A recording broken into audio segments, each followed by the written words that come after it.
समय को व्यतीत कर लूंगी, लेकिन बहन डोले से नीचे उतरो। और बोली,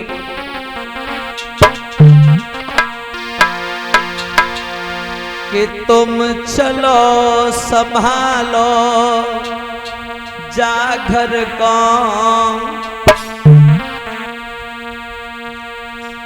कि तुम चलो संभालो जा घर को, हर दम तकलीफ उठाऊंगी।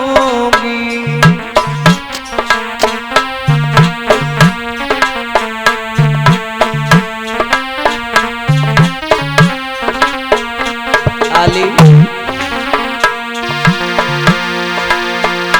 तुम चलो संभालो जा घर को, हर दम तकलीफ उठाऊंगी।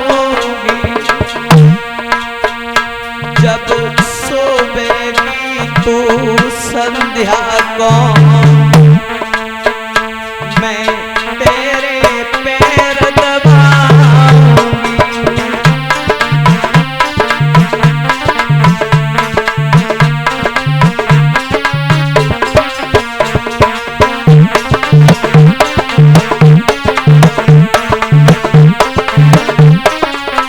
और आगे,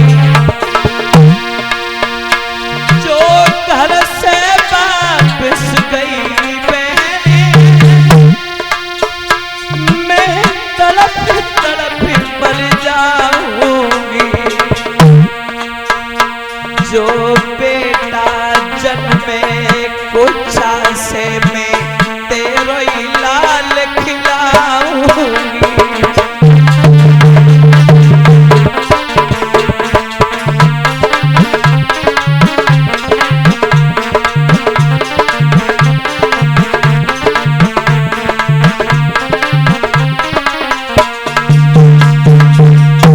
जवाब दिया है, बहन तुम घबराओ नहीं, तुम मुझे जैसे रखोगी मैं रहने के लिए तैयार हूं। तुम डोला से नीचे उतरो और घर को चलो। सुरची कहने लगी, हाँ मैं समझती हूँ तू मेरे बेटा को खिलाएगी, और तू इतनी पागल हमें समझ रही है जो हम तुझे अपना बालक खिलाने के लिए देंगे। अगर तुझे खिलाने का ही शौक था तो क्यों नहीं तूने जन के उसे खिला लिया? चल भाग जाए यहां से। महाराज भैया एक तरफ खड़े खड़े रो रहे हैं, तो रानी कहती है, महाराज रोने के लिए तो मैं ही काफी हूं, आप काहे को रो रहे हैं? आप ना रो। मानो महाराज कहना चाहते हो कि मैंने तुझे पहले ही समझाया था, तुझसे पहले ही मना किया था कि तू मेरी दूसरी शादी मत कर। रानी बोली, पिया मैं हर कष्ट सहन कर लूंगी, आप चिंता न करो, आप खुश रहो, और ये सब मैं आपकी खुशी के लिए तो कर रही हूं, आप काहे को रो रहे हो? आप रो नहीं।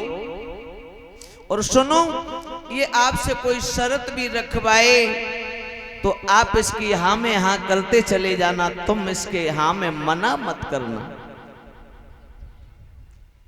तब तक सुरुचि बोली, रो रो करके हमें पिघलाने की कोशिश कर रहे होगे, लेकिन हम पिघलने वाले नहीं हैं। सुनो, अब महल में एक ही रहेगी, या तो हम रहे या ये रहे।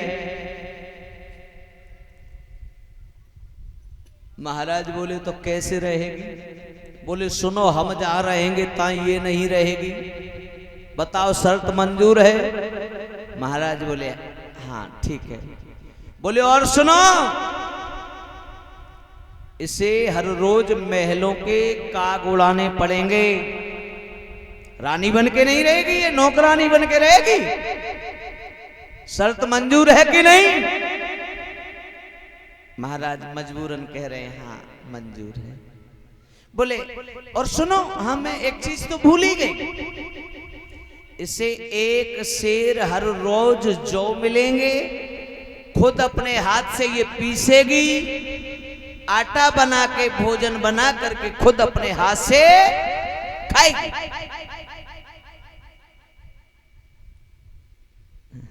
मंजूर है। बोले और सुनो, आप इससे कभी बात मत कर देना, और कभी बोलते देख लिए ना तो सोच लेना। हाँ बोलो शर्त मंजूर है? महाराज बोले हाँ मंजूर है। सोई जब ठगे नहीं उतरी, उतर के छम छम छम चली। सुखदेव जी बोले हे राजन परीक्षित, ये होता है किस्मत का खेल। जो रानी थी वो आज कागुड़ानी बनकर के अपना जीवन यापन करने में लग गई, और जो दूसरी रानी बन के आई है वो आज महारानी कहलाने लगी। धीरे धीरे आंगन में दोनों रानियों के साथ में रह रहे हैं। वक्त आने पर देखिए, मैं क्षमा चाहता हूं, थोड़ा विस्तार कम दे रहा हूं कि यहां से आगे कल सुना जाए, टाइम हो चुका है। ठीक है, कोई बात नहीं, आप ऐसे संकेत कर दिया करो। तो आदेश मिला है, यहां से आगे का प्रसंग जो है बहुत अच्छा प्रसंग है। आप लोग कल समय से आए, कल सुने। कथा के समय में ज्यादा हम देर भी नहीं कर सकते भाई, सबका काम धाम भी है। तो प्रेम से 2 लाइन का कीर्तन बोले, उसके बाद आरती प्रसाद।